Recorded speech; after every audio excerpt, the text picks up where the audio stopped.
Hey What's up, Victor. buddy? Hey Victor, how you doing, my man? Hanging out, just being skinny. I'm right there with you. Yeah, I just want to first off thank you for taking your time. I know we had to reschedule a couple times, but I'm glad to have you on here, and I'm glad to have you talk about your fight here. Fucking awesome, man. Thanks for having me. Thanks for being understanding with all these schedule changes, man. No problem, Victor. We're coming up short of your upcoming fight. How are you feeling? And I know you said you're feeling skinny, but how are you feeling? And how was fight camp? Fight camp was good, man. No complaints. I mean, I made sure that I was nice and healthy before jumping into the fight camp. That way I could train hard and to the expectation that I have from my coaches and myself. Um, I just feel ready and excited to get back in there and for my second showing, man. Yeah, and I mean, you're gonna have a full camp here. So how excited are you to be able to fully showcase all your skills with a full camp? And do you kind of feel maybe as exciting as your debut was? Do you feel like this is your real debut now? No, I mean, the first UFC, you only get one first, the first UFC fight was obviously a banger that I thought should have got a bonus, but it is what it is.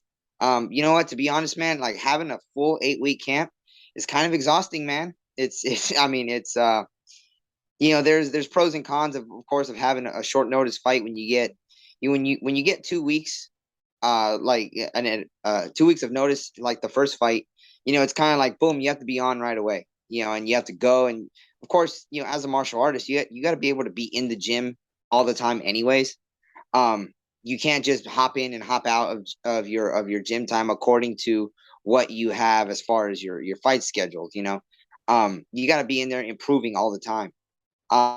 Having an 8 week camp, man, I mean, it's like, okay, you have so much time to develop physically, but then you have the mental side of things where it's like, oh man, what if he does this? Or what if I do this? What if this happens? What if this happens? And in a 2 week camp, 3 week camp, you don't have that kind of time.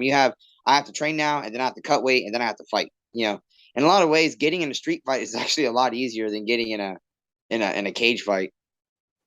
Yeah, you have less time to break down all the mental things, and you just get right into that fight. Then, yeah, you don't dwell on it, I guess. Yeah, you just got to get up and go. You got no choice. I want to rewind that to that Barcelos fight. Um, when you talked to Joe Rogan, you obviously talked about, yeah, it was short notice, but you talk about the discipline and the shape that you keep yourself in. You talk about the shelf life that you have, having one or two runs at that title. But that being said, when in the gym, did you have an idea prior to the announcement? Did you have an idea that maybe there was a fight brewing, there was something coming? No, I mean, I've always emphasized, even to myself and other fighters while we're in the gym, that we have to be ready for these kinds of things. If you're a 135er and you're trying to make something happen and you walk around at 165 pounds, you're not really giving yourself the opportunity to capitalize on an opportunity. You got to keep your weight down. Um, that doesn't mean you got to kill yourself in the gym, but eat responsibly. You can't just go out there and, I mean, if you're in the position like the champions are in or the top five guys, then yeah, you can go ahead and eat the way you want and blow up to 30, 40 pounds over your weight class, because the promotion is actually going to let you know, hey, you're going to have a fight in 4 months because we're going to advertise the hell out of it before we actually get you a fight. But when you're in the other shows, like LFA, or those, when you're in those kinds of shows, you got to be ready to go. LFA is going to call you and, hey, we got this championship fight coming up in 2 weeks, and that's a great opportunity because obviously you win the fight. Hey, LFA is known for shooting you right up to the UFC right away. And also UFC picks up short notice fights. That's how I got in.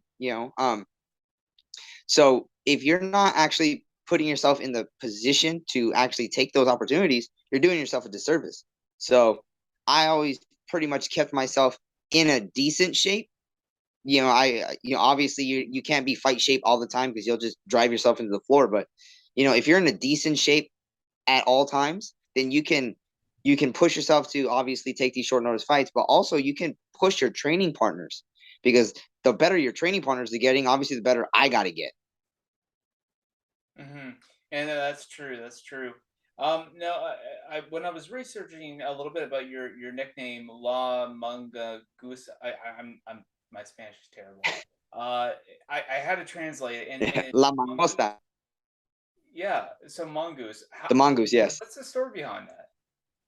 So I'm half Mexican. My dad is from Mexico City. He so growing up, he always called me El Monstro, which means the monster. I was always El Monstro. When I was little, it was Monstrilio, which is like little kid, little monster, and then all the way up until adulthood. Now my friend and his dad, my dad and his friends call me Don Monstro, which is like the Don, Don Monstro. Um, so when I started training with Josh, he goes, "We got to give you a nickname." And I was like, "Well, okay, yeah, go for it. You don't give yourself a nickname." He goes, "Well, let's do something in Spanish." And I was like, well, "Okay, go ahead." And I was like, "Well, my dad's been calling me El Monstro since I was a kid." He goes, "Nah." And I was like, "Okay, whatever." So he comes back the next day and he goes, "We're gonna call you La Mangosta." And I was like, "Really? The mongoose?" He goes, "Yeah, man, because you're just like a mongoose. You're feisty, you're quick, you're fast, you're mischievous, you get into shit, and when it comes fight time, you're ferocious." And I was like, "All right, bro. You just calling me a rodent, but all right, a glorified rodent. But go for it, man." Of course, everyone's got that has their story. Now, uh, going forward here, talking about your upcoming fight, your opponent here. I know you spoke about maybe you have one or two runs at that title with the shelf life that you do possess. Having a win over someone like Raphael Assunção, is that someone that you feel like could really push you towards closer and closer to that title, or do you maybe think that after the losses that he's had, maybe not so much? I don't think it really depends on the opponents anymore at this point. It really depends on the performances that you put on. Um, we have we have a number of examples like Jiri. He came in and he was a champion over in Ryzen. Then he comes over and he made just jump, jump, jump, but the performances that he had warranted those jumps. Uh, and now we're looking at the weekend after my fight, we're looking at Sugar Sean versus Peter Yan. Yan went through the rankings and he did it slowly but surely. But Sugar Sean now he was what outside of the top 15. The only guy he fought that was in the top 15 was Cheeto, and Cheeto won that fight. But now Sugar Sean is fighting he's fighting number 2 right now. So it's like, okay, well, where's the reasoning behind that? And the reason is, from what I can see, it's just the performances that he's had. Sean is, anytime he's in there, he's putting on exciting fights, and exciting fights is what sells tickets for the UFC. And the UFC, of course, first is a business. And if that business isn't making money, then ultimately, who cares how many fights you're winning? If they're all boring, then nobody wants to watch you. So I have to go in there and I have to make sure I put on a performance. That's the most important part. And do you feel like maybe it's also the character that you possess that also that assists with that? Because if you look at someone like Leon Edwards, he had maybe 8 or 9 fights that he won in a row, and he just still couldn't get that title shot. Yeah, that might have something to do with it. I'm not a big shit talker. I'm not gonna run my mouth like a Connor, but but it is what it is. Everybody's got their own road, and the way they conduct themselves. And guys like Leon Edwards, they inspire people. They really cultivate and they really represent the mindset of what it is to be a martial artist and being humble and everything. And then you have the polar opposites who like to run their mouth as much as possible, but then go in there and have a great performance. So you know, and who's to say which one is right and wrong? The only thing you can say is that hey, one gets you built a lot quicker than the other. But if you're building your house on a sandy plot, it's gonna come tumbling down. Leon Edwards, he had the hard fights and he won and he won and he won and eventually he got to the title. Some people they run their mouth so much that they finally get to the title and then all of a sudden they're not even in the UFC testing pool anymore, and then they're promoting whatever drug or whiskey, and they're getting caught in these lawsuits. So it's like, okay, if you talk your way to the top, that's fine. But now when you're at the top, you have to be able to fight. And ultimately, the what matters most is the ability to fight. With the sport of MMA, it is a tough world. There's lots of pressure. But that being said, with someone like you and Raphael Assunção, do you feel there's a little bit more pressure on him with the state of his career is in inside of the You know UFC? what? Yes, I mean he's got. I mean, it's no stranger that his. I mean, it's no mystery that his last four fights have been losses, and two of those last four have been by KO.